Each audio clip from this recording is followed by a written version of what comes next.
আজকের এই ভিডিওটা নতুন যারা সৌদি আরবে আসবেন তাদের জন্য সৌদি আরবে আসার সিদ্ধান্ত নিতে একটু উপকার হবে। আসসালামু আলাইকুম, আমি ব্রাহ্মণবাড়িয়ার ছেলে রায়হান। সৌদি আরব রিয়াদ থেকে চলে আসলাম আপনাদের মাঝে আর একটি নতুন ভিডিও। বাকি কথা পরে হবে, আগে ভিডিওটা মনোযোগ সহকারে দেখেন। সালামু আলাইকুম ভাই, আপনারা কয়দিন ধরে খাবার খাইতেছেন না? 2 দিন ধরে খাবার খাচ্ছি না।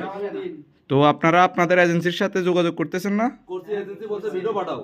আচ্ছা আচ্ছা, এটা কি মাহফুজ ভাইয়ের কাছে যাবে? এটা সব এজেন্সি কাছে যাবে, যাচার এজেন্সি আছে।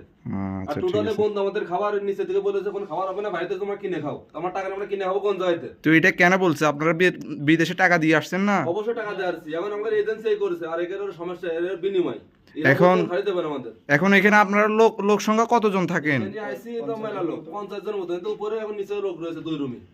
তাহলে আজকে 2 দিন ধরে আপনারা খাবার পাইতেছেন না নাকি? এখন দালালরা কি বলতে চায় আপনাদেরকে? দালালরা বলছে তোমরা কথা কও, ওই বলতেছে বলে ভিডিও পাঠাও, তাই আমরা ভিডিও করে পাঠাচ্ছি।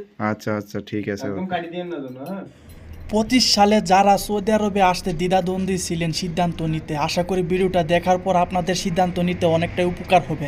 কার কি উপকার হলো অবশ্যই কমেন্ট করে যাবেন। বিশেষ করে যারা বিভিন্ন এজেন্সি বা দালালের মাধ্যমে প্রবাসে আসবেন তাদের জন্য এই ভিডিওটা অনেকটাই উপকার হবে। দালাল অথবা এজেন্সির মাধ্যমে বিদেশ আসতে অবশ্যই 100 বার ভেবেচিন্তে আসবেন। এখন অনেকেই আমাকে প্রশ্ন করতে পারেন, তাহলে আমরা কি সৌদি আরবে আসবো না? হ্যাঁ, আপনি আসবেন, অবশ্যই আসবেন। কারা আসবেন শুনে যান। যাদের বড় ভাই, বাপ বা আত্মীয় স্বজনের মধ্যে এমন কেউ আগে থেকে সৌদি আরবে আসে যে আপনাকে সৌদি আরবে আনার পর 2 মাস 3 মাস ব্যাকআপ দিতে পারবে, আপনার থাকা খাওয়ার খরচ উঠাতে পারবে, আপনি তার মাধ্যমে আসেন, তাহলে আপনি থাকা খাওয়া নিয়ে কষ্ট করবেন না। দেখেন, সৌদি আরবে আসার পরই আপনি কাজ পাবেন না। কাজ পেতে পেতে আপনার অত্যন্ত পক্ষে 2 মাস 3 মাস আপনাকে অপেক্ষা করতে হবে।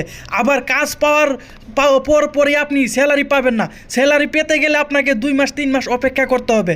তো ইন টোটাল আপনাকে 5-6 মাস ব্যাকআপ দেওয়ার মতন এমন কেউ থাকতে হবে এই প্রবাসের মাটিতে। বর্তমানে সৌদি আরবে কাজের অবস্থাও তেমন ভালো না।